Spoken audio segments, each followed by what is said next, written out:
Again, welcome to Spring Delight on Western Spring Television, channel 190 DTT on StarTime. Remember, we are there on the YouTube channel, we are there on TikTok, we are on X, we are on Facebook. All you got to do is type Western Spring Television and we are going to be in your faces with our lots and amazing content. My name is GBK. I'm Jeremy Ojo signing in for Spring Delight this morning. How has your week been? I mean, all the way from Monday, Tuesday, Wednesday down to today being Saturdays. Saturdays, we all know a lot of us want to take our rest. We just want to sit there at the comfort of home to have a good time, you know, do house duty. Some of us are getting ready for our O1 bed. But remember, a day without exercise, it is never complete. Now, what do we say? The best way to take care of your body is by when you're taking so much calories, you just got to burn them out at the same time. And that brings us to our very first segment for today.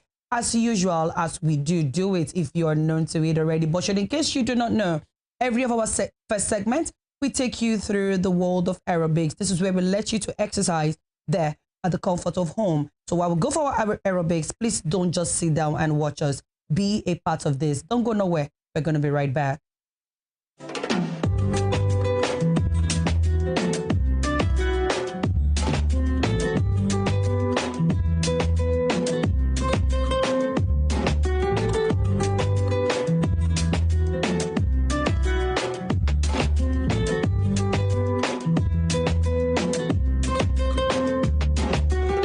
Intensive this morning, more of cardiovascular exercise. All right, you know, we have to warm up. You warm the body before the starting.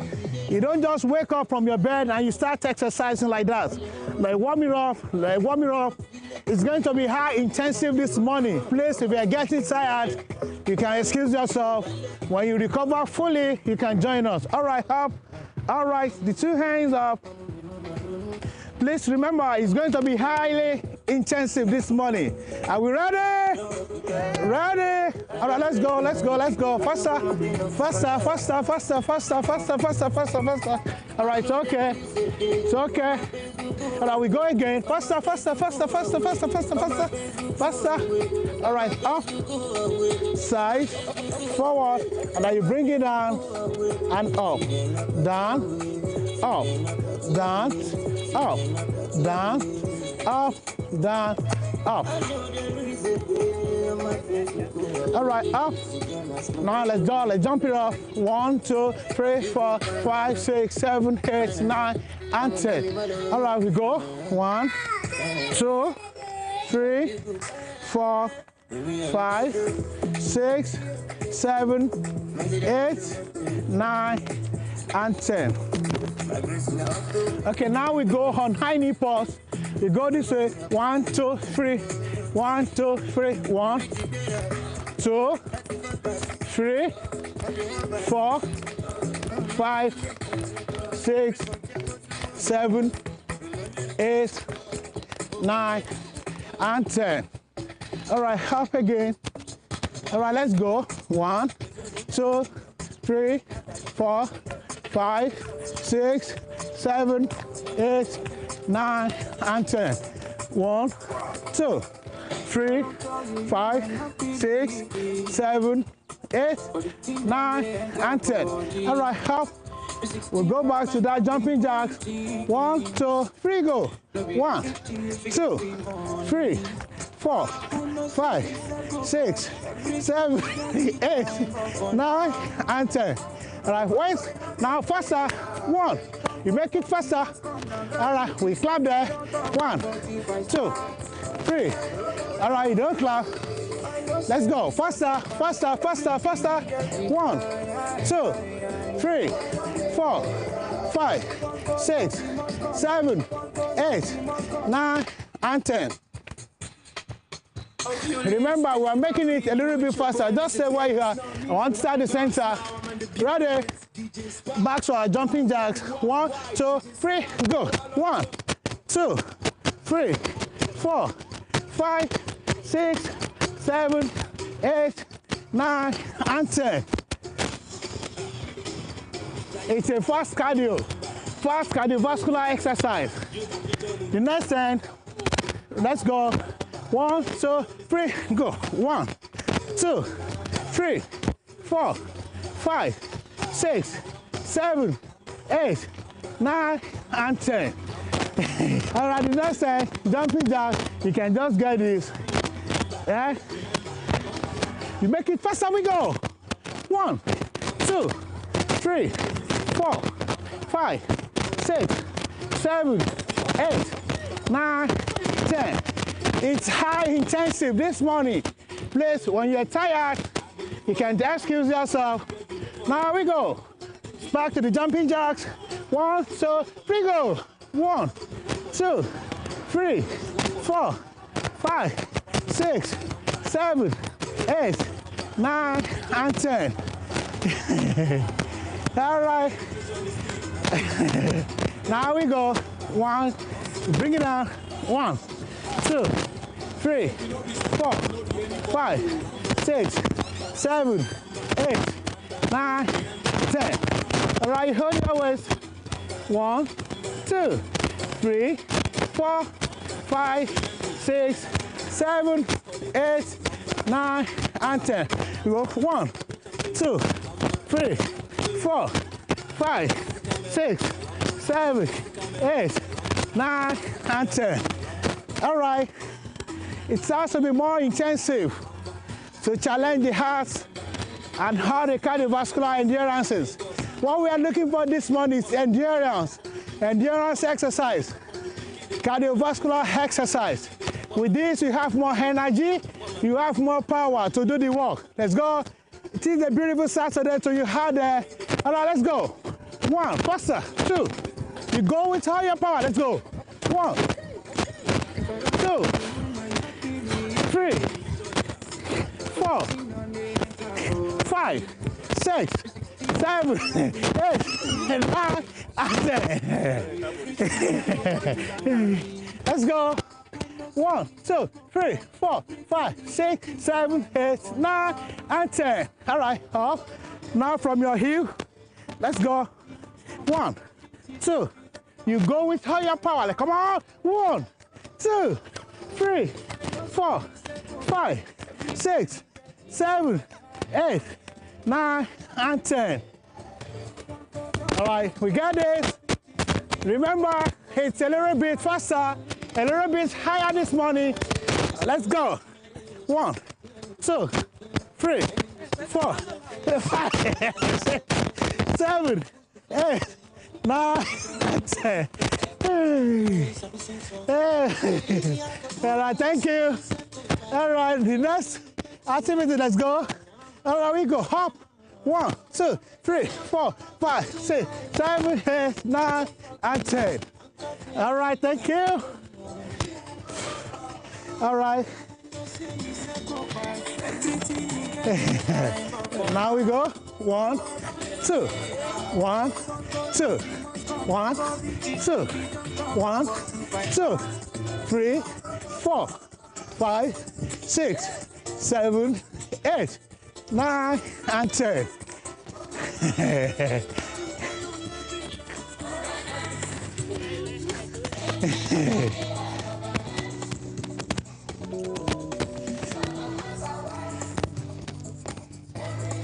In the next time, please you go with all your power.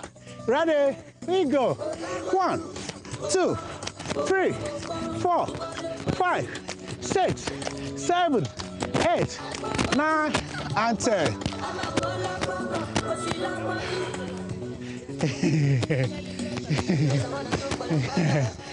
June 12 loading. June 12 loading.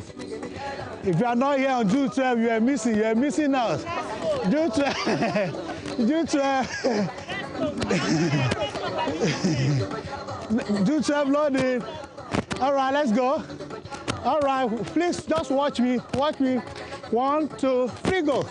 1, 2, 3, 4, 5, 6, 7, 8, 9, 10. Let's stand. 1, 2, 3, 4, 5, 6, 7, 8, 9, 10. You clap. 1, 2, 3, 4, 5, 6, 7, 8, 9, 10. 1, 2, 3, 4, 5, 6, 7, 8, 9, 10.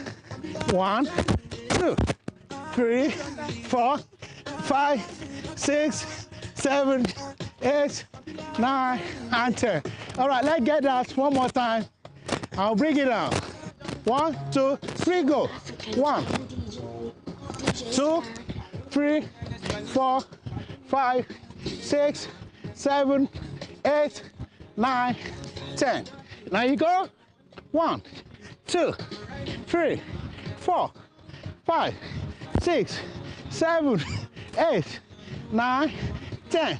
You clap, I clap. 3, 4, 5, 6, 7, 8, 9, 10. 1, 2, 3, 4, 5, 6, 7, 8, 9, and 10. The last 10. 1, 2, 3, 4, 5, 6, 7, 8, 9, and 10. So now we'll push again. You push it out. 1, 2, 3, 4, 5, 6, 7, 8, 9, 10. All right. Spring Delight is the show, and this is the keeping fit segment of it. Now same exercise, but a little bit modification to it. The left leg's out, your hands by the side. All right, the hands up again. All right, let's take it down. Now your pen at the floor and look up. Remember, we're doing more of stretching exercise this morning. You stretch it. You can see my palm, my pen at the floor. Then look up. We don't look down. We count 1, 2, 3, 4, 5, 6, 7, 8, 9, and 10. All right, you bring it up. All right, we change the legs and we'll repeat the same exercise. All right, the two hands up, hands by the side. All right, let's take it down again and look up. 1, 2, 3, 4, 5, 6, 7, 8, 9, and 10. All right, up. Okay, now from the left legs. All right, we count 1, 2, 3, 4, 5, 6, 7, 8, 9, 10. All right, you hold your leg this way. You maintain your balance. 1, 2, 3, 4, 5, 6, 7, 8, 9, and 10. All right, you stretch it out. All right, from the other legs, you count your 10. 1, 2, 3, 4, 5, 6, 7, 8, 9, 10. All right, to the side. 1, 2, 3, 4, 5, 6, 7, 8, 9, and 10. All right, now from the back. The others. 1. All right, the other hands up. 1, 2, 3, 4, 5, 6, 7, 8, 9, and 10. All right, change. 1, 2, 3, 4, 5, 6, 7, 8, 9, 10. Remember I said at the beginning of the show, of the program, that we're going for more of the stretching exercises this morning. All right. Up again. Up. We're bringing it down gradually. Down, down, down. Now your fingers are the toes now. All right, to stretch the back muscles and look up. You don't look down, you look up. 1, 2, 3, 4, 5, 6, 7, 8, 9, and 10. All right, you're done the program. Spring Delight on your TV, Western Spring Television. Okay, we'll see you next week. Same time, on the same station. I remain your regular host. You push it out, and out again. All right, you bring it out. TJ and you, this is how we do it. All right, hop. All right, thank you very much, sir.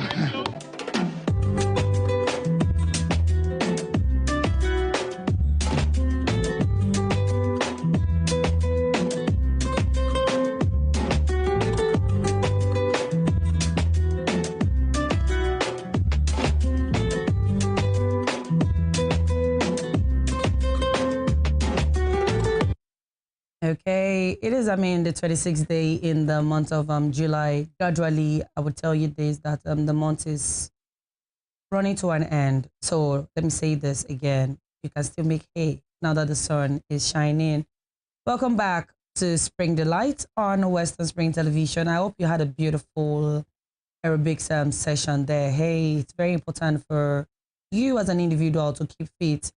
A lot of y'all don't get to do exercises. I mean, so yes, I think you should put that in your routines. It is very, very important. And that is what we are all about at Spring Delight.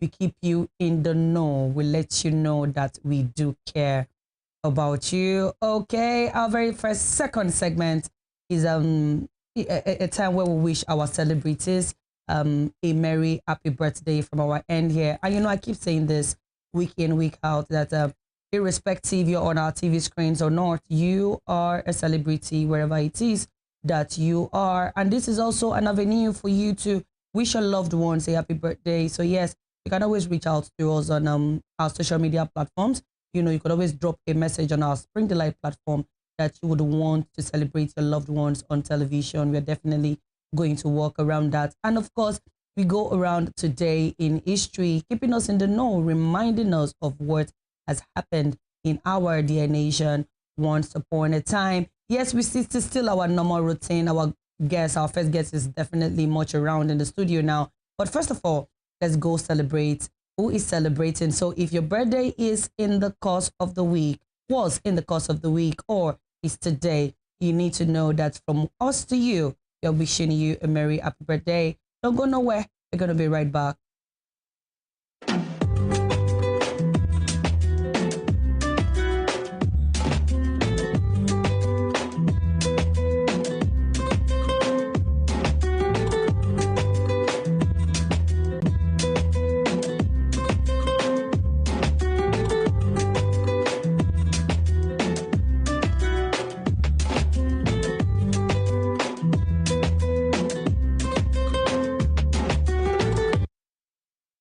Okay, we are back. Okay, so Bisalawi, she actually made growing up quite sweet for us. I can't get over that particular track. Yeah. So yes, it is our birthday today and the likes of others. So yes, if your birthday is today, you need to know that from the stables of Western Spring Television and here on Spring Delight, we wish you a merry happy birthdays. Birthdays are beautiful things. I pray to God that none of us die young. Okay, so today we take a reflective journey into a defining chapter of Nigerians' democratic story. It was on July 25th, 1997, that the trial over the assassination of Kudirat Abiola began. And a trial that stirred the conscience of a nation and peeled back the dark layers of authoritarian rule.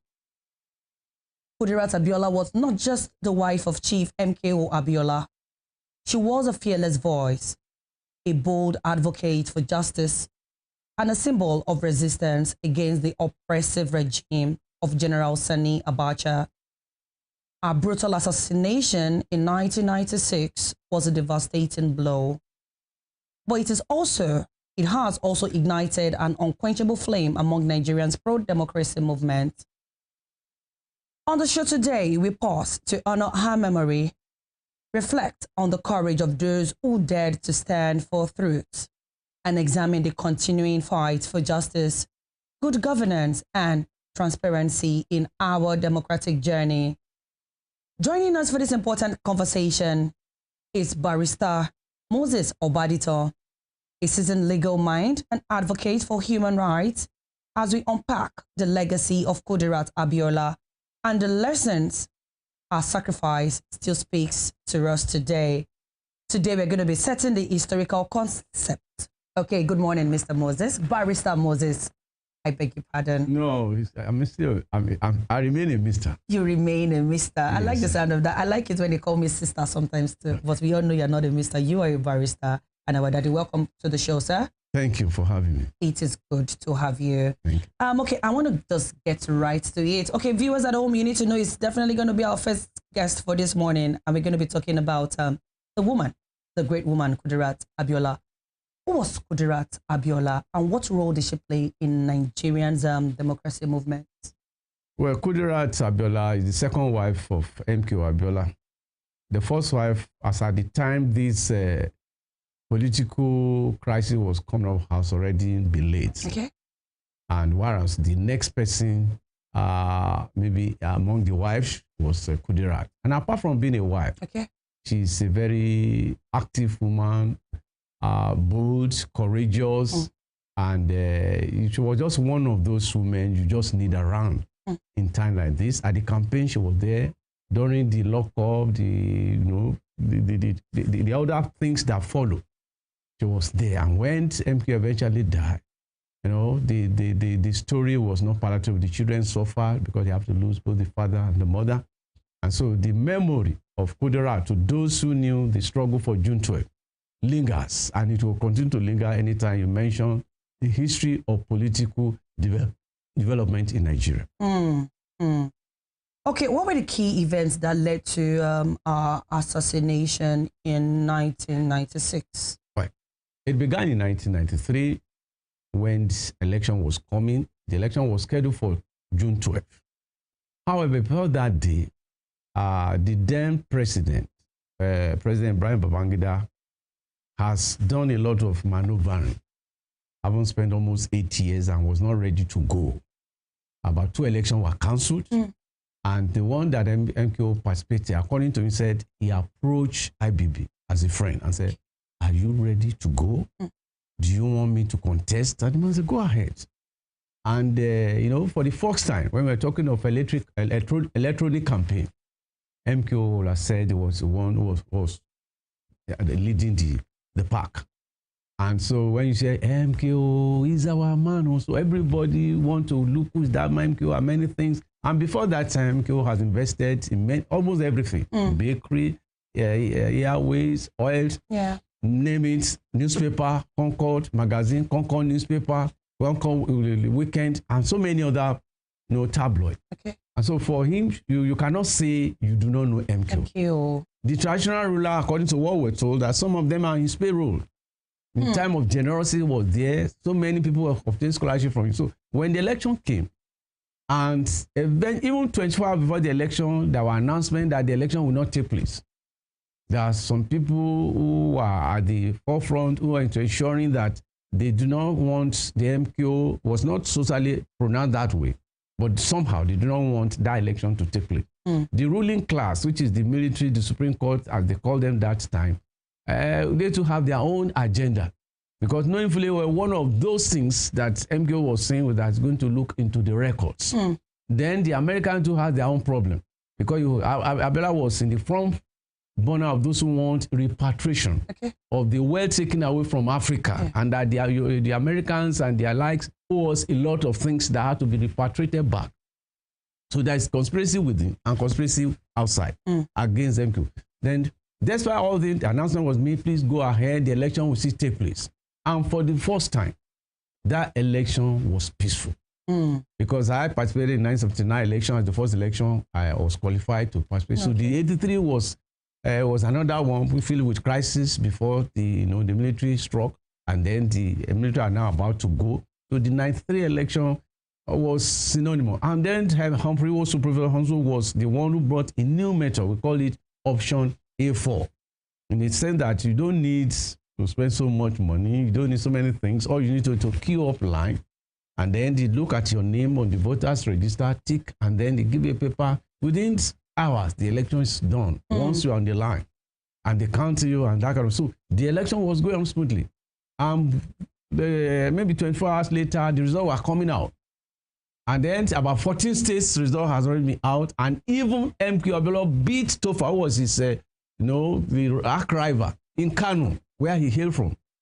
So later, we did something, and they said they should not announce before we know the whole thing was. And on the 26th of August that year, then the announcement was that election had been cancelled. They discover Abiola is going to do this and that, and then people took into the street. So from that 93 August till you come to the period which you are now making reference that what exactly led to Kuda. So almost everybody was there, including myself. I recall we were told not to come out. And as at that time, I was working for the government. I was also working for a newspaper, which Abiola owns, which we call Concord newspaper. So I was at Akongo. If you know Lagos very well, Then and then suddenly some men came with cutlass, and I was given the beating of my life. My legs swelled up.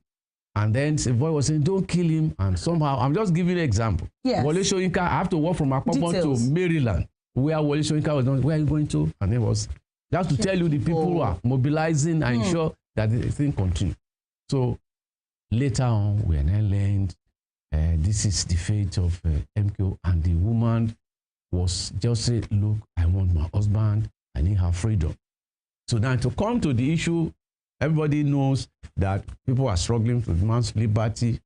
Abiola eventually came to one part of Lagos and declared that he's the elected. Initially, he left, but the NADECO, National Alliance for Democracy, asked him to come back. That, well, he who fights live to run away. So he came back, and then they asked him he must collect. So he went to Epetedo and declared that he's the elected president and that kind of things. So from there, that was the last time we saw him. By the time he got to his house, he came there, surrounded it, and he was arrested, eventually taken away. Yeah. And then there was struggle of going to court. Uluonogoro and many other, Jack and all of them were involved to ensure that, and many other Yorubas and non-Yorubas, including Igbos, were also there. Look, allow this man. And I remember the former governor of Kaduna State, one major, I can't remember his name, was among people they said he deserved to be given award over June 12th. Have to resign because the military ruler were not ready. So this is the story. When the thing got to the peak, and then we were told that the IBB has to step aside. Yeah. And subsequently, there was an understanding that Abacha would come in, and Abacha came in, and many other things followed. And gradually, there was what called interim government, which IBB told Shonekon has to go, and Abacha eventually came on board. So when the things now came, it was not the story we were expecting. We were expecting that as soon as Abacha comes, this man will be invited, and then Abiola will be sorry. Even Obasanjo today, who is playing a role, went to one of the South African courts in Zimbabwe and said MK was not the Messiah. So there's this conspiracy here and there in Nigeria. So the woman and the other people were on the forefront, give him his mandate, do this one and that one. When it now becomes that MK declared himself as the president, it was then that made Abacha to say, look, there can't be two presidents in a place. So it was not. It was in that position that Kudirat became more known and almost everybody was involved. And on the issue that led to her assassination, yes, sir. From what we gather, what I read was that there's one Bolahon, I can't remember his surname, it's his PA. Happy was the one giving them information about the movements of Kudirat. And when the scenario came up, and when the trial eventually came up. So, and then there's a man called Sergeant Rogers. And some other things happened. So she was to meet with the, I think, United States ambassador in Victoria Island. So she was passing through Alausa via 7-Up to go and turn up, and then before climbing the pistol. Within that period, the soldiers have been stationed to fire. And according to confession of Sergeant Rogers said, a guy instructed us. And I took a shot. And when they were asking questions, he said that the instruction he was given. So, and she was responsible for it. And the man stayed in detention for some years, and eventually the man was released because he was acting on superior instruction. So I think that was the summary of the assassination. Wow, this is just enlightening to know. Okay, now let me ask you, sir. How did her mother shake the nation and influence the pro-democracy struggle at the time? Well, I rightly told you, there was some group, including the present president, and many other people who felt that it is either you give us June 12th or nothing. And so, including the civil rights, journalists, and many other people were in the streets. And so anywhere Kudirat goes, is going to raise up voices and the street follows. appeal to, so people follows.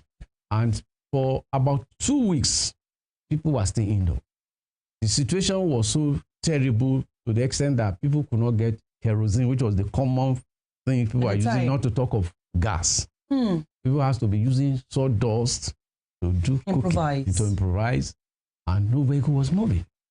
If you move, then one of the area where you could call no-go area is Oshodi and Ojota. This has been an area where soldiers were stationed. Anybody that tried to agitate was shot down. Corpses were being picked up here and there, many. And then some whom they felt were too bold, they go after them in their houses. If they cannot arrest you, they fire at you. Wow. And many other people. There used to be a woman activist in Ibadan. She was shot. Many, and you know, today, nobody find out who was responsible, but we knew it was political assassination. There is another Baba who is a lawyer and who was also one of the leading person. His vehicle, Mercedes, was bullet reading, and he escaped narrowly. There's another Olu Onogorua, a lawyer who was Attorney General under Abacha, but when he had his agreement, he came out, his son was assassinated. The owner of Guardian newspaper, Hebrew, was also shot because when he eventually pulled out of Abacha government, in the process, he was shot in the eyes and he narrowly, lost his life and was taken abroad. I mean, so there were many assassinations here and there. At the time. And those who could not withhold the heat has to leave the kitchen and some has to run out of the country. So there's a place they call Nadeko routes where people run. And when they are there, people like Soyinka, like the President Bola Ahmed Tinubu, and their line has to be the voice. Then there's Kayode Fayemi, who was, they call it Kudirat voices. So you have to, install some gadgets somewhere and was having what they call radio Kudirat and broadcasting against the state and saying this is what they want. And so a lot of things actually took place. And so while others were not, some were still there keeping the fire burning. While the legacy, at a point in time, in fact, MPO was asked to be given, a sort of bail. But for one reason or the other, some people said he should reject the bails, but they never work out. So he remained there and was there until, I think, Susanna Rice, I think an agent, or what you call him, somebody, the Secretary of State under the American president was on a visit. And when right? Yes, sir. So, and she came, and some other people, and was able to meet with MQ. And while they were there, we said MQ demanded for tea, according to what the story we had. And tea was served on him. The process started coughing. He went to the toilet and came back. But there's a doctor, his own personal surgeon, who said that what they discovered when Abiola eventually slumped and died. But they saw if they disclose it, Nigeria would be on it. So it was so there's an allegation that it was actually poison. But when the Obasanjo government came, a lot of things were asked, okay, find out who are those responsible. Was it actually so? Or Falomon, that's the name of the doctor who brought this story and the report. But so far, so good. The story remains speculative. It has not been proved that this is person responsible. But however, Abiola went to jail alive. He came out as a corpse. He came back as a... I mean, talking about the role that Kudirat Abiola had to play, talking about the legacy she laid behind, would you say justice has truly been served in Kudirat Abiola's case? Do you think so?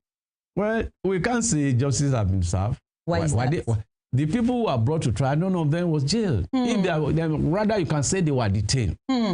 Ali Mustafa, whom Sergeant Rogers accused, Ali Mustafa was the chief security officer of Abacha, who said he was among the people, 3 of them were assigned to carry out the operation.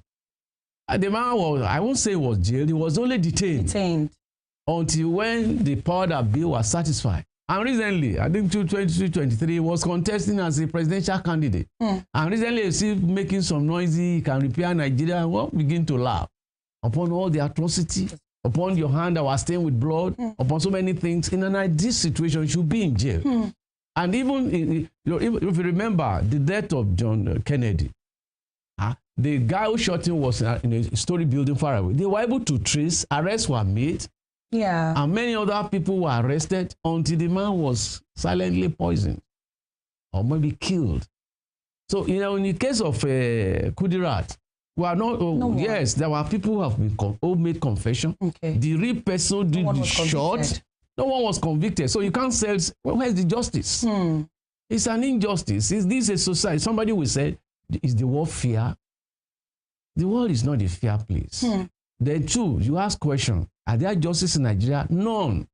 Even sometimes when people are convicted, when people are admitted of doing something which Rogers was able to confess, and they are aware, but for example, if someone is shot with bullets, the first thing is to remove the bullet, the ballistic analysis, and many other things. These things are there as evidence. But then the man did not deny. I did shooting. I was acting on instruction. But does that one stop you from going to jail? No. Then who give you such instruction? In fact, the Constitution say no individual has the power to kill another person except on the instruction or judgment.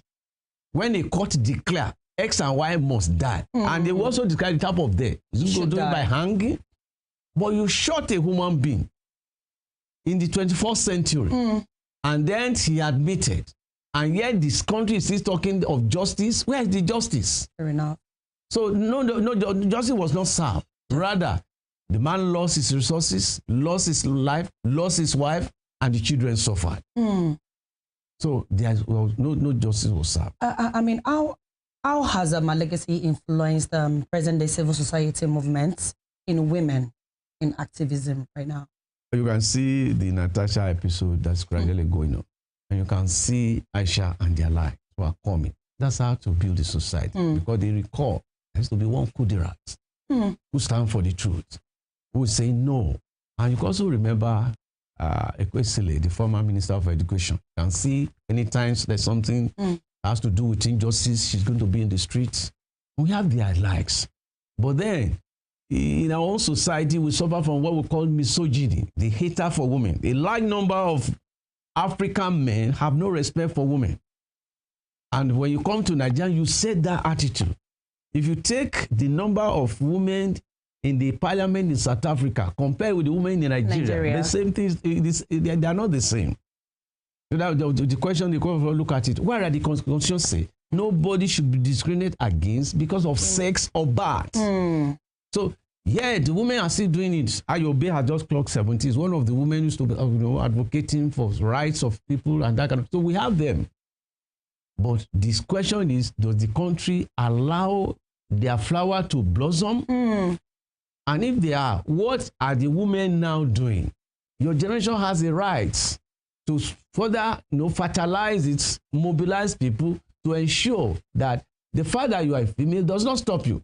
Do you remember in Israel, there used to be a female president? Are you also aware that even in Germany, about 30 years ago, there used to be a woman president there? The vice president in America, about 2 or 4 years ago, was a woman who also served as a speaker of the National Assembly. So no one can write anybody off because of your sex. You're not the one that created yourself. But then, how many people can come into the world without women? Despite the scientific development, you still need to take the egg and fertilize with the male on. So the woman has a right, and they are the voice that should be able to listen. Do you know when there is war, who suffer more? It is the woman. The women. The husband will have died in the war. Yes. They have to take care of the children, take care of themselves, and many other things. Yeah. So surely there must be an advocate who should look at, Kudrat Abiola as a symbol, example of people who knows that this world belongs to all of us. All of us. This country belongs to all of us. Yeah. And no one should be made to suffer because of his sex. So the dead should not be allowed to just go like that. And how is it going to be? there must be a voice or voices, both male and female, asking, a wrong to one is a wrong to all. So that if we're able to look at it, the coming generation will not take such a step. So if they do it, there are going to be consequences.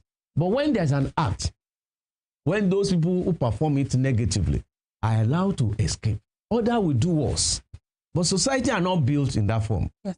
A society must stand on the law, especially in a country where we have constitution. And the constitution is the grand norm.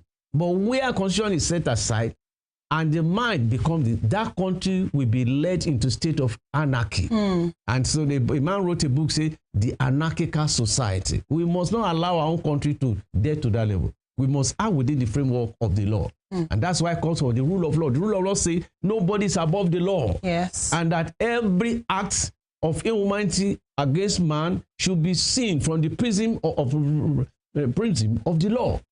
So if we allow, and yet the court is open to everybody, and no one should be shut out because of one reason or the other. Even if you don't have money, that's why we have some civil rights who will fight for you, activists, the lawyer who will grant and do what we call pro bono without collecting money. So Kudera's memory must linger, but people must take a lesson from her and do more than what she has done. Let me ask you this personal question, Barrister. Do you think it's going to get to a time in Nigeria where women actually going to be at forefront, like not being laid back as we are right now? Do you think we're going to get to women are not laid back. They are already on. Good. And they are doing their best. You see, it's not easy to break an old order. If you are going to break an order, you pay sacrifice. The problem with us is that people are not ready to pay sacrifice. But a few women are coming up. Like the Okesile I mentioned, like our former Minister of Finance, Okojo Iweala, who is in the nation. That's a woman from the North who is in the United Nations. If these voices are able to come and then encouraging, serve as a motivation, and people see them as pace setter, definitely there'll be women to come on board. Now, people are now agitating. If you see, they say, in the National Assembly, adjust it. Let's have population. Let's have this percentage. And at the state level, you should not just allow everybody to be male in the House of Assembly. Fair enough. There must be people who are standing up. You have a right. Constitutionally, you can get involved. At the local government, there must be a sensitization. So nothing good comes easy. Fair enough. So is that somebody is paying the price or is sowing the seed? And the seed we sow and we water it will surely blossom. So we should not say, because Korea has been there, I don't want trouble. If you don't want trouble, then you'll be ruled by fools. And that's why society are not blossoming. You just have them male filling the place, people with bags of baggages. People should not even be mentioned, who have records with the FCC, and yet they are the National Assembly. They are everybody here and there. We have seen in our country where people will be said, you are guilty of this, you are guilty of that, and yet they will be the person leading the National Assembly. Yeah, right. So the women should be able to speak if men cannot speak. Wow. Fair enough, Barrister. Thank you very much. Let's talk about the struggle for democracy. How would you assess Nigerians' democratic progress since the 1990s? Do you think we are moving forward or we are going backward? Well, no society can remain static. It's either you are moving forward or backward. Okay. Like you rightly said, when we assess the old things, we are walking, but we are not flying. Somebody said, crawling? We are not crawling, but we are walking. The reason why I did say we are not crawling was that there have been some little and gradual movement. But it's not enough. We are not satisfied. The reason why I was saying was that there are some basic things you find in Ghana, you find in South Africa, but it's absent here. After Jerry Rawlings came on board, for those who don't know, Jerry Rawlings was a military, was an Air Force officer who took over power in Ghana, killed 4 ex-head of state, sanitized their political system, and then lead by example. And I think he died about 3 years ago. And from that time, the Ghanaian got it right. At a point in time, the Ghanaians were here because the economy was bad. Definitely, yes. And when you hear Bobo Ghana, it's an insult. There are ladies who are here as prostitutes. But now they are back. They have light that does not shrink, go off uninterrupted, whereas we cannot be compared. So sometimes they don't compare with US. So okay, I'm all right. Look at South Africa. By 1994, they gained independence. The Manson Mandela, for the period he spent as head of state, was just 4 years. Say, I'm okay. For that period, he was treated locally in their own hospital. He didn't go for Western countries' medical facility. And they are still using it today. And their system is better. A mother of a friend of mine had an enlarged heart and was being treated here, but the son invited him to South Africa. As soon as they took him to the hospital, the woman told me, said, as soon as I put my hands up and they look at me in the X-ray machine, they said, you are from West Africa. You are taking this drug. Please stop it. She said within 48 hours, the heart was back to normal. Oh, yeah?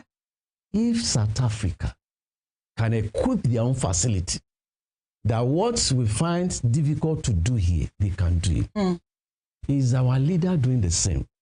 Let me take you on an excursion. Okay, sir. About 42 years ago, University Teaching Hospital, UCH Ibadan, yes, was playing host to the King of Saudi Arabia medically. She was coming here for treatment. Today, the story is not the same. Our leader have to travel to India. If you have money, you go to Germany. And two of our head of state have died in London. Yaradua died in London. Buhari died in London. Yeah. And here we have over 12 big university teaching hospitals, which they do not have faith in because they don't equip them when they were alive. And they are not likely to equip them because medical tourism allows them to take our resources home.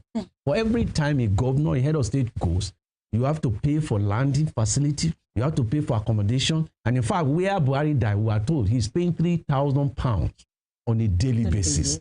Now, remember those who are going to go there, you pay them allowances for not being at home. Yeah. So think of that money. If they can use that money, because in National Rock, at least about 4 billion budget for medical in that place. Now that you escaped the first 6 months medically, now that you are now healthy before he died, if I happen to be in issue, I will do what I got there. I will get, please, can you help me? So that I won't need to be traveled. Do you know? Can you recreate when you get to at home? Pardon? Like recreate. Can you recreate it? Because you know, when you get to an age, even going by aircraft, it's going to be a stress. Yes. So when you are in your home, they don't drive you up there. And you comfort. It could prolong your life. After Babala was saying, having they have brought him to the hospital, maybe he will still be alive. Because that is the leading university today in Nigeria. 84 in the world, and one of the best in Africa. So if we can have a private university like that, why don't they do something? ABU is there, UCH is there, many other things are there. And so that's why I said, when you are talking of development, one of the area you measure development, you measure in education, you measure in health, and then security. 40 years ago, the same Buhari chased out the Chadian enemies within our territory. Until the then head of state, Chief Shagama say, okay, so no, leave them at this point. Now, you can't travel by night. About 40 years ago, I can travel from Lagos by night and I wake up in Kaduna. Not afraid of anything. Can you try that now? So those are the area where I say we are walking, but we are not flying. If we are flying, the CCTV will have been everywhere. The one Jonathan brought to Abuja was dead on arrival, was not functioning. The person who they contracted was not query. Why it's not functioning? Except when Lagos have just improved, who are now having that you can be able to, and they could know that that man was the one that picked that pocket. So should we be, and they will see what they are seeing wherever they have traveled. You look at Nigerian Airlines, as at that time, permit me to tell you, sir, that when I was serving at my NYC in 1985, I take plane from Lagos to Calabar because I serve in the then crossover. How much were we paying? Tell me, sir. 46 naira. I didn't say 460, 46 naira. Lagos to Calabar by ear. And then Lagos to London, to and from is 300 naira. I can imagine that. At 1980-82. Are we making progress? What's the value of the currency? The currency value as at that time was 1 naira to $6. So how far? Why did you? What has gone wrong? What happened? Oloibiri was discovered in 1956. We have been in this market for about almost 70 years. Monitor of oil, but look at countries that began like Angola, Botswana, and maybe Algeria. who are now getting oil after us look at their own country, look at the development, look at the educational sector, look at their health sector. So what I'm saying in a nutshell is that if you are talking about development, there are indices you look at. If you look at the modern train, they call it bullets. They are just less in speed than plane. The one Amechi and Buhari did, how far, how well? Can you describe them with what is available in South Africa? Can you compare what is available in other Western countries? So if about 40 years ago, when you are going by rail, it is easy. It's either in first class, third class, that kind of thing, and you are not sure somebody's going to shoot your train on the way to the north. The story is not the same. And yet our people feel comfortable. They are driving, and they will give reason why there is bandit here, why somebody being attacked. Do you need to, the day before yesterday, over 27 are still killed in Plateau. Yes. And yet we are not at war. Whereas country where they are even war, the casualty is not as high as that. In Ukraine, they don't kill people 27 almost every year and there. And yet, what's the purpose of government? Section 14 sub 2b. It says shall be the duties of every government to see to the security of lives and property. And then the welfare. Then I'm asking the question. As at 1982 when I was in UI, a meal ticket was 50 kobo. How many people can use even 5 naira to buy anything today? How many things can you spend with 20 naira today? Those money are being gradually paid out. And yet people are not bothered. And yet we saw people. The former Accountant General of Nigeria stole 109 billion. And then he pleaded and dropped 30 billion. The governor, if it's not because of the recent holiday that the court goes, is being on trial for 29 billion. And he's pleading, they call it plead bargaining. Yeah. He withdraw some and go away with some. Is that the way to run? Edugate is there. How far? How well? The one who was in charge of aviation was alleged to have taken about 22.1 billion. He brought another plane for another country. So these are not the things that I said we are working, but we are not flying. Yeah. In time past, such people will be in prison. Definitely. The resources will be returned back to the state. So today we are glamorously, treating corruption like malaria fever. And so the story with us is that we have not made progress. Neither are we stationary, because a little time give us hope, and then later we are about 1 step forward and 2 steps backward. So that is the way I could assess Nigeria. But then hope is not lost, because at least democracy is still there. Maybe one day somebody will come to the parliament and say, look, if you have this case, you cannot contest. Yes. Because that's one of the things the constitution says. But they will say, God has not given verdict. The fact that, look, in France, somebody was to contest as a president. And then they brought an allegation, said, while you were visiting a hotel, you tried to force a woman into sexual something. Do you know the man just cleverly reversed and never contested in France? Whereas in our own country, whatever is the allegation, they say he has not been judged. There is no cause pronouncement. So we must get to that level so that we raise the bar of leadership, not just G can Harry can rule us. We must be able to look at your antecedents. Yes. What are your records before you can come and now rule us today? So that is my submission. We have not made progress as expected. Yes, it almost feels like from this conversation, Barrister, it almost feels like we are crawling, but I mean we are not stagnant, just like you said. Yes. But now let me say this: if the likes of Kudira was still alive till like right now and MKO, what do you think they're going to be speaking out about and agitating for like right now at a time like this? Assuming the 1993 crisis didn't come up, normally every country make progress. As at 1993. There was apartheid in South Africa. And I was watching Soweto crisis. In Soweto, primary people like this were being shot at. And I asked my professor, Professor Olofin is a professor of economics. I said, sir, why are they killing children? Like I said, that's the beginning of the end. He said, a day will come when their conscience of those who are practicing the apartheid will be grieved. And eventually, Peter Botha came and they aligned. They said, well, let's grant these people the request. And then by 1993, Mandela was brought out. By 1994, he was allowed to participate in politics. ANC won election. Remember that same Mandela, that I said, if we are going to make progress, we are going to sacrifice. He spent 27 years under net, underground cell. And the man said, I forgive my enemy. If you look at our country today, how many people pay the price? No. Do they forgive their opponents? Do you see the language coming out of the mouth of our politicians? Are you sure 2027 will not be another year of volatility and crisis? So that's why they make progress over there, because they are able to forgive and to move forward. How people pay the price? So if that election, assuming it has even failed, why don't we now forgive? Let's look at the other side. About 50 years ago, a part of Nigeria went into civil war, the Igbo versus the other side of Nigeria. But when the case came to an end in 1970, the then president, Major General Gowon, said, no victor, no vanquish. But then you will see our attitude. There's still victor, there's still vanquish. The forgiveness has not been there. And that's why, since that period, no Igbo man has become president. And we're not saying, give them a plot. They are Nigerian. Give them a chance. You have the Hausa Igbo has have their, the Hausa Fulani has got their bond. Yoruba has gotten their turn. This is the second Yoruba man. Igbo have not gotten. How are you going to build a nation? We are no one surprised. So the wound is still there. It's still there. It has not healed. So who is going to heal the wound? Who is going to unite us together? Chief Obafemi said, he said Nigeria is not a nation, but it's a geographical expression. And indeed, everybody still knows his own. It's the turn of this one. This one have done this one. Who is Obi? Who is the Ajayi?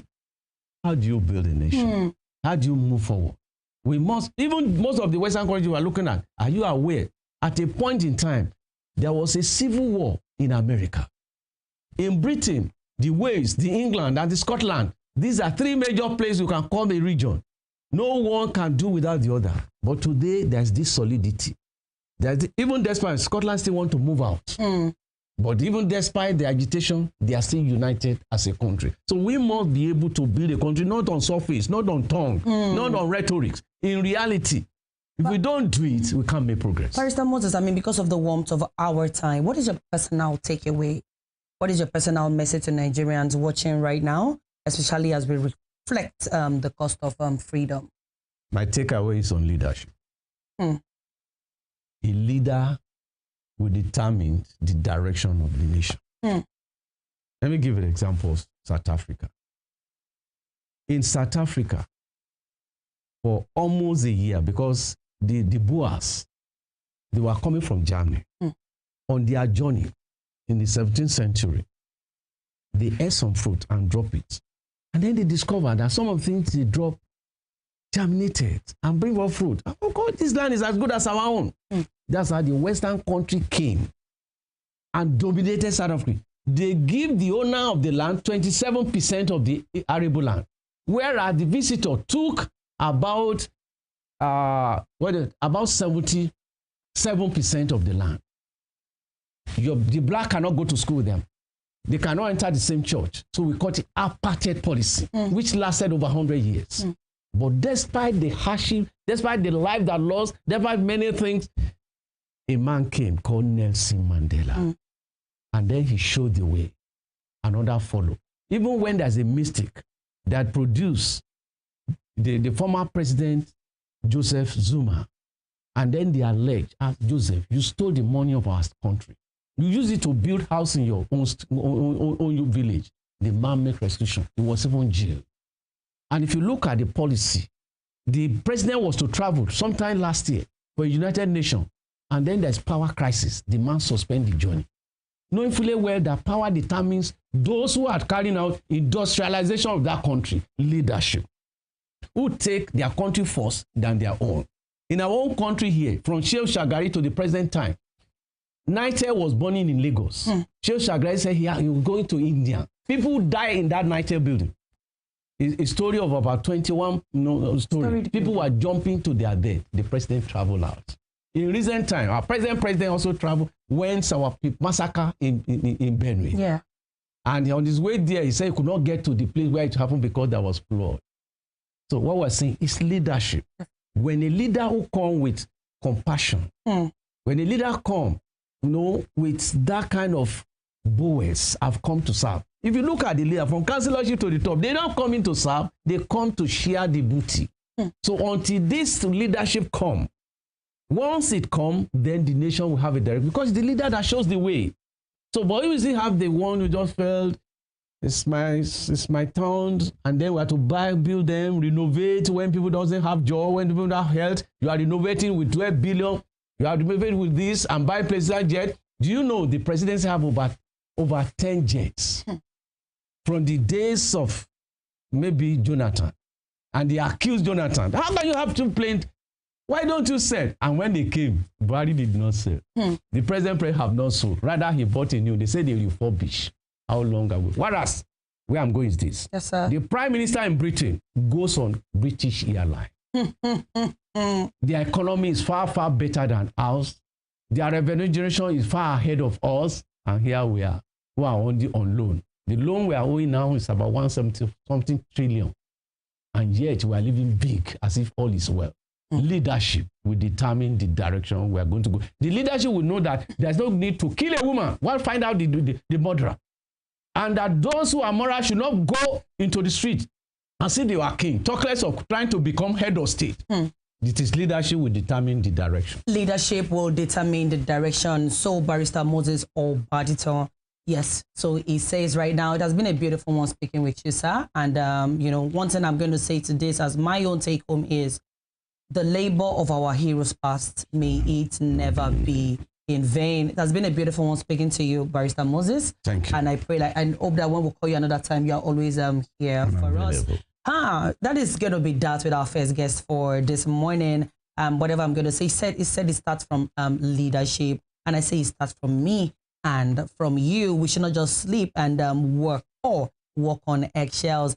We're going to be going for a short commercial break. We're going to be going for my work, my pride, one of our very own who has made a living through, she's Ologi, I can really, Oroki Ologi. We're going to be going for my work, my pride, whatever it is that you do that put food on the table. If it is legit and legal, I need you to know that you are on the right track. And of course, we're going to be having our spring delicacy for this morning. It's just going to be our simple rice and stew, a way to make it more interesting. Don't go anywhere. And by the time we come back, our second guest is going to be well seated. We'll be right back.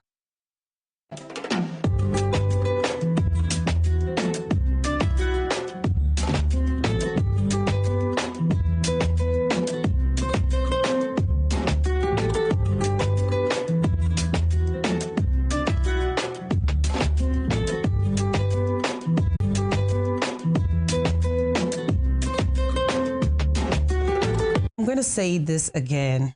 The labor of our heroes past, may it never be in vain. Okay, bringing us back to our second guest for today. Our next guest is not just a master of ceremonies. He is a master of moments, a respected name across the Southwest. MC IPOC has become a household brand in the world of events, weddings, and faith-based entertainment. From his early days on the stage at Lautech to his impactful stint as an OAP with BCOS, okay?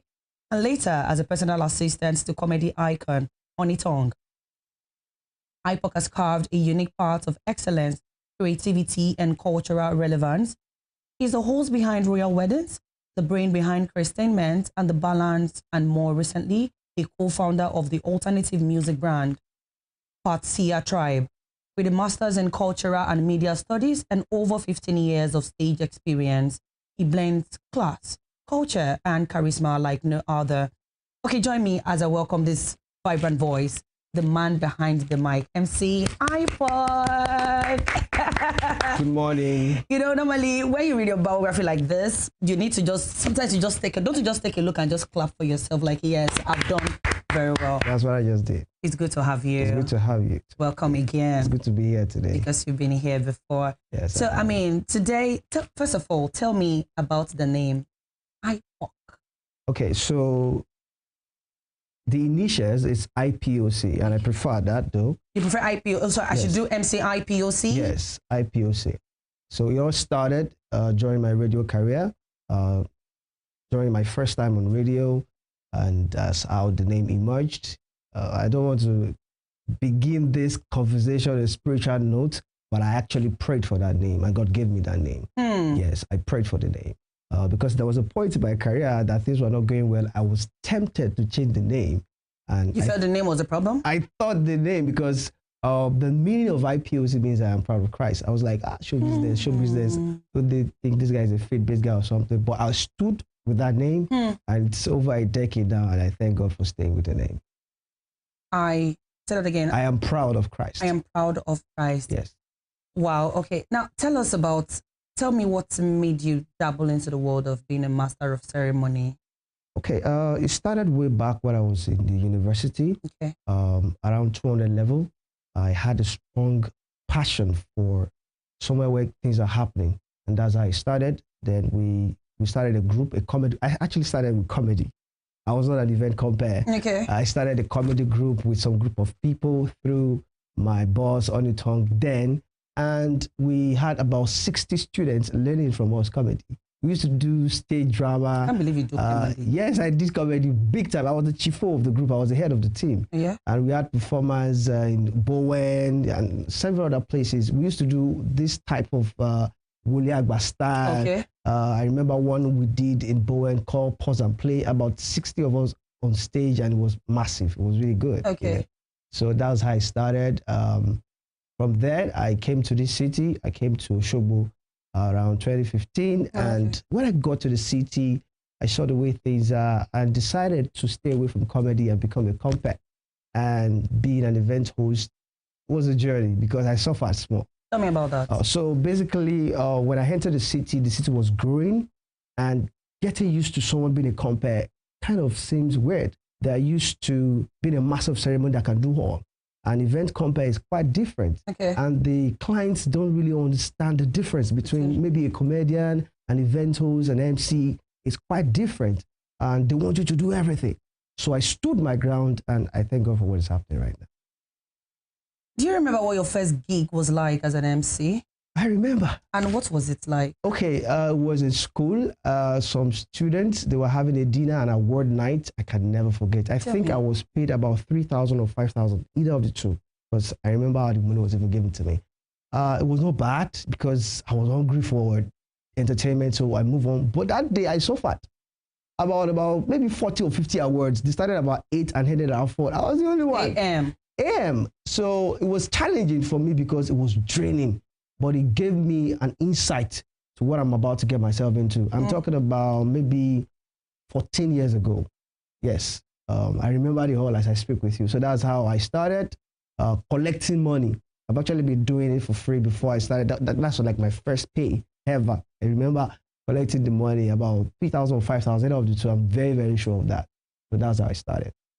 I mean, a lot of people I've met master of ceremonies who do it like it's a side hustle. Okay. You know, at what point did you realize? I mean, MCI, POC.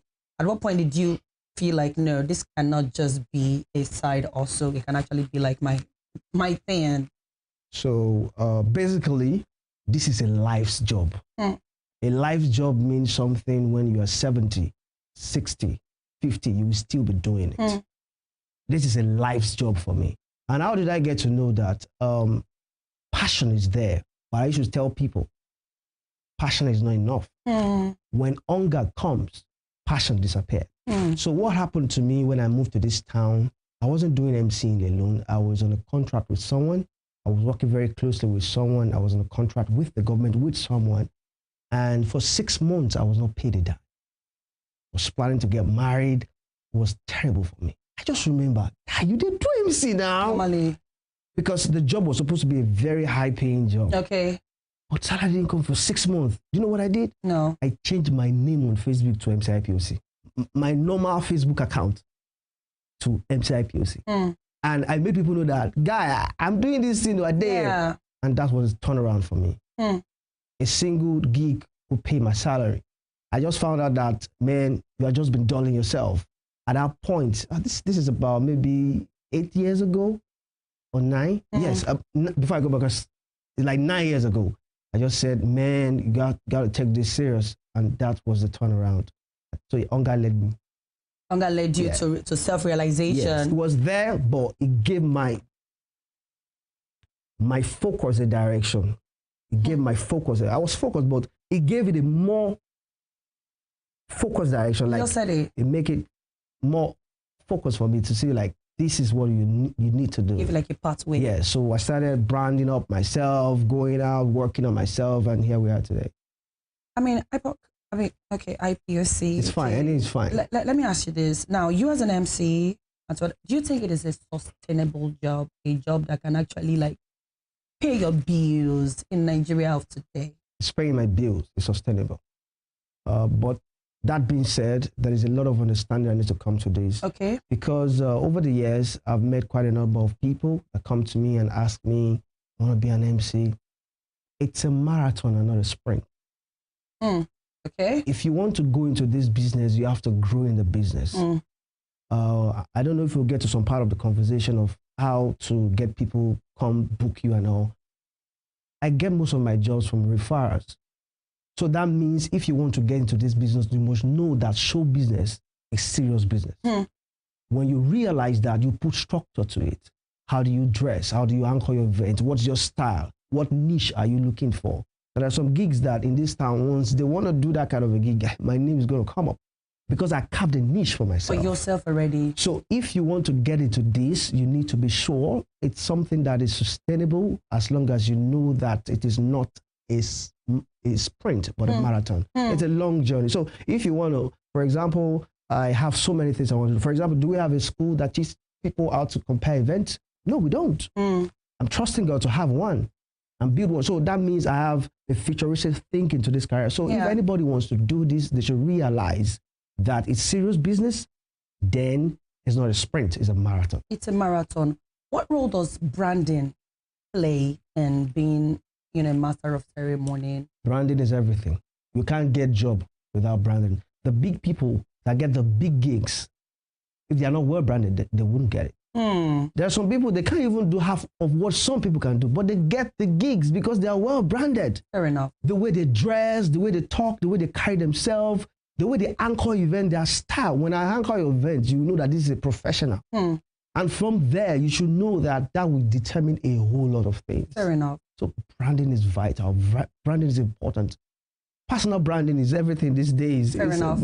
For example, now, most of my jobs, I don't meet the people that give me the job. They either meet someone, maybe they talk about me or check my page. Referrals. Or maybe they are where I am and they had an experience with me and they said, would you like to do this for me? Yeah, so if I was not well branded, branding is beyond just the branding that people are thinking about. It's all about you, your personal branding, your style of presentation, your style of anchoring of programs and all. And by the way, because I'm in Osho, I anchor bilingual, excellent in both areas, both English and my native tongue, Yoruba. So basically for you to say branding, it is everything in this business. You have to be well branded. Some people are doing this business now, they don't have rate cards. How do you get the big gigs? You just be chatting and telling them, I'll take this amount. You send your rate card to them. From the rate card, they know that this is serious business. Yeah, so branding is important for this. Branding in every way, your social media, your dressing. In fact, let's even leave social media because the narrative has changed. You see people, maybe 15,000 followers, 20,000 followers, and they can't deliver anything. So it's not about the followers again. It's about what you can deliver. What you can do. So that's why I'm not placing too much. It's very important to be present there because most of my gigs come from there. But my point is your personal branding is the most important. Fair enough. How do you dress? How do you carry yourself? How do you present programs? How do you deal with clients? How do you even talk to the clients? I've had terrible experiences, but I don't want to talk about it now. I wouldn't want to get to that part of the conversation. Personal experience, personal branding will give you a hedge, a strong edge in this business. We'll talk about relating with clients later on. But then what happens to the time when you're off bookings, like when it's not as consistent as now? What happens to an MC at a time like this? It used to be like that, but it's not like that again. But let me talk about it. Tell me. I was in that phase before, so I advise. A lot of people come to me and say, there are off seasons, there are on seasons. It's not for me again like that. It used to be. I said the truth and I lie not. January I was booked. February I was booked. Last year there was no month that I was not booked. As I speak with you, I'm booked to December. No exaggeration. But my point is, we need to understand that everybody's in different phases. I've spent about 15 years doing this. So you can't expect me not to have clients. Fair enough. Maybe what could just happen, maybe we didn't agree on price. But I don't have clients. That's by the grace of God, that's not possible again. But for the sake of people watching, for the sake of people that are upcoming, it's a journey. So I advise strongly, look at a business related to what you are doing. So what did I do? 2020, I floated officially my branding company, an advertising company. So if you want to brand things, it's also part of it. You want to brand stuff, printing and all. And I floated my advertising company. So I do outdoor business, billboards and stuff like that. So add something to what you're doing. Actually, even have a fashion accessory store. I sell unisex accessories. So those arguments, Just Fashion Accessories, I sell for men and women. And even some people know me as Just Fashion Accessories and not as MCIPOC. Yeah. So that will help you. That will even help your pricing. For example, they want to give you a figure and that is not your range. But you're hungry. What do? You have a business that can sustain you for that price. I remember the king of talk, Taju Babyface, talking about when his price went to 1 million. His price went to 1 million and he suffered because all the clients, 1 million, Taju's taking 1 million now. I think for about 10 months, he had to move from island to mainland. He suffered and one bank called him one day and he gave him that same 1 million and they paid. The figure I take in the city, I used to tell my partners and I said, once one person has paid it, another person can pay it. I'm telling you. But you can't say to someone that is upcoming, that is hungry, that needs money, that you should not take one particular.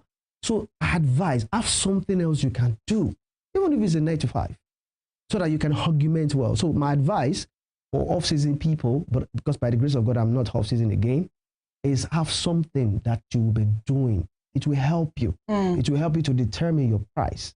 And some people complain in this city, I don't want to go there, that some people are charging less, they're spoiling the market. You can't blame them. You can't blame them. Are you helping them? What advice did you give to them? Did you even give them supporting gigs? Did you support them? When they were doing shows, did you support them? What did you do to them? So I advise upcoming people to make sure that they do their best to have something else. Let that thing be the size also. Let the MC work be the main one. Because eventually that's the goal. For example, that's the goal for me. That's what I used to feed my family. That's what pays my rent. That's what pays my bills. Yeah, right. So basically, you can't joke with me with that because that's my main thing. But for now, for upcoming, it may not be that you are there now. So have something you are doing before you get to that level. That's a beautiful one. Have you ever had to deal with stage fright, a tough crowd, or a poorly organized event? And how do you manage that? I've dealt with everything that you just mentioned. Okay, so let's start from the stage fright. Okay, let me start from my radio career. My first time on radio, it was Agility FM owned by BSOS in Ogbomoso then. My legs were shaking on the radio. My mouth was not shaking. Ladies and gentlemen, but my legs were shaking because the governor was listening to me. Okay. I interviewed by Baba Lirishitu. Okay. Awesome man, great man, one of the best veteran rural broadcasters I've ever met in my life. And he interviewed me under a tree. And he said, go and start the program. He interviewed me on a Monday. He said, Tuesday, go and start the program on Monday. I was on that program for 2 years. But I remember my first day on the radio. My legs were shaking. Oh, your legs. My legs were shaking, but my mouth was not. That's a good one. My mouth was not. I was shaking on the console like this, but my mouth. Then the MC thing, basically, tough crowd. When you get to some places, you will shake. I remember anchoring for Oba Iragberi, the king there. And we had 60 kings in attendance. All the major kings. The Oni of Ife was there, the Timi of Ede, all 60. They gave me like a sheet like this, 3 sheets with a list of all the kings. Funny enough, I didn't now even shake. But I was thinking in my mind, how do I manage this? There was even a drama that happened. I don't know if I can talk about it. You can if you want to. One of the prominent kings came a little bit late. While others are already seated. And I was supposed to bring him. He's like the major king around. How could I not bring him in? So he came. When he came, the drummer started drumming. The other king was like, we have been here now. Normally. Are you not here, man? What's going on here? They said I should stop the MC I'm doing first. Let's stop. And me, I'm a compere. Before they hired me, I just got a call. Meet me somewhere. And I went there. It was the queen that met me. The queen of Oba Iragberi spoke to me, explained to me. It was the daughter is marrying a white guy. And so it was the wedding. Yes, yes. By the way, big shout out to DJ Basman. He was the one that gave me the job. He was the one that connected me for the job. He recommended me for the job. So basically, I was there. I was like, I'm going to just hack professional. But I saw Kings 60. You know what I did? I prostrated on the floor, flat, and started reading each of their names. They are the one that said, stand up. You know, before you finish 16 names, you know that. All of They are the one that said, we know that you are respectful. Just stand up. I like the sound of that. Just stand up. It is enough. I said, no, I will not. Oh, I will finish all the. Oh, back in the 60 Kings. It was amazing for me because. Then at the end of it all, you then brought in the last king that was coming in. You want me to conclude that? It was interesting. It was very dramatic. I acted as professional as I can. Cool. That's what helped me. I called the king. I recognized him. That was it. I moved to the next item. You see, if you are doing show business, especially if you want to be an event host or a professional compere, you have to be focused and you need to know what you are doing. You have to be bold. Shout out to my friend Rufai Oseni. I learned that from him. Rufai is bold. I learned that. I can never forget. He interviewed me in my second job in Federal University of Abeokuta Radio. I learned that you have to be bold. You have to be bold. Somebody is there, is talking, his time is up. How do you send him away? You have to be wise, then you have to be bold. I addressed the king. And the king did not, because he saw that this guy is professional. He had nothing to say. Another example I remember is anchoring for our former governor, His Excellency Governor Aregbesola, at one Flag of Road. There were two compares there. Shout out to Sheyi Makinde. He connected me for that job too. It was the Yoruba, I was the English. So we did our own. I think I spoke for that event for just 15 times. That event was ending. So when I finished, Governor Aregbesola called me. I should come.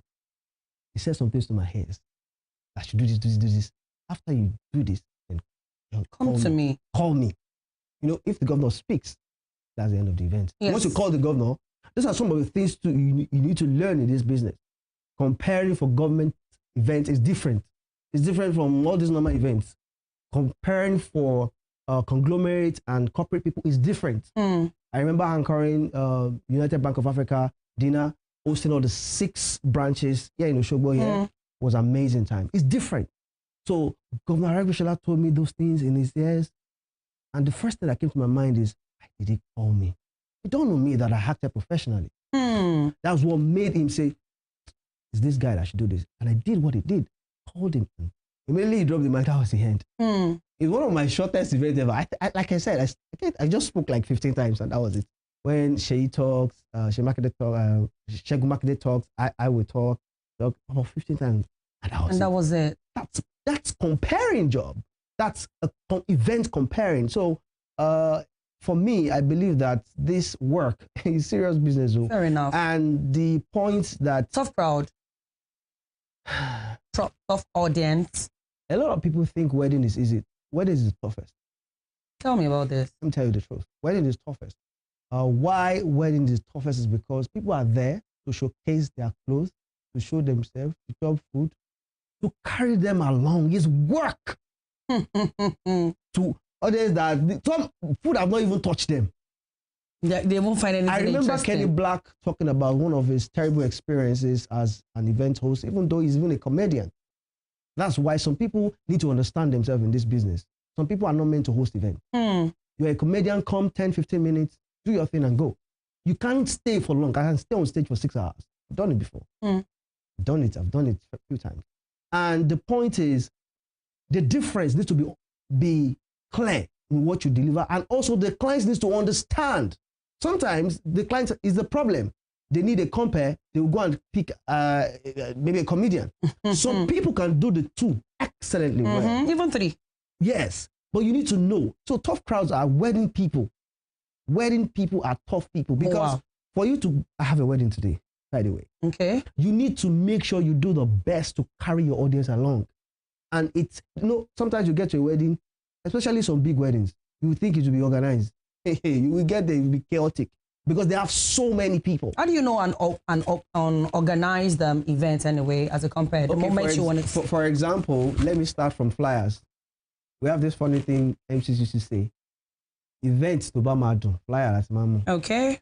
From the arrangement of the flyers, you will know. That's one. Two, from the way they are relating with you, you know that they've not planned. That you are the one that will plan everything. From the way, some don't have event planners. Event planners are crucial. Even if it's your friend that you are not paying, you are giving me double work. When I was in an event recently, just this week, I had to be the one doing the major things because this is my forte. I know what's supposed to happen next. And some people, you see, many people, oh, we're having this program. Can you help us draft program? How can I be the one to help you draft your program? But they don't have the area, but it's part of my job to help them. That's what they are paying for. So from their organization, you will have known. They will say, Saturday to Mama, Friday to Mama. So from there, you will notice. Then if it's a public event, from the publicity, you will know that they just want to. But if you see a well organized, you will know that deep thinking has gone into it. So that's how you know. Wow, this is a beautiful one, and I would need to explain to the viewers, because we sure have some aspiring MCs too. So, I mean, if you want to be an aspiring MC, how do you go about it? What are those steps that one should put in place to make one a good one, even if not a professional at the time? I can't really say, sincerely. It depends on you. Some people are gifted and talented. And like I said, I think I've mentioned it, talent is not enough. You need to work on yourself. So the first challenge you need to do is, and solve, the challenge you need to cross is understand yourself. If you don't understand yourself, there's this man, Chris, this man that does the cowbell show, that anchors the mathematics cowbell show. That's a long one.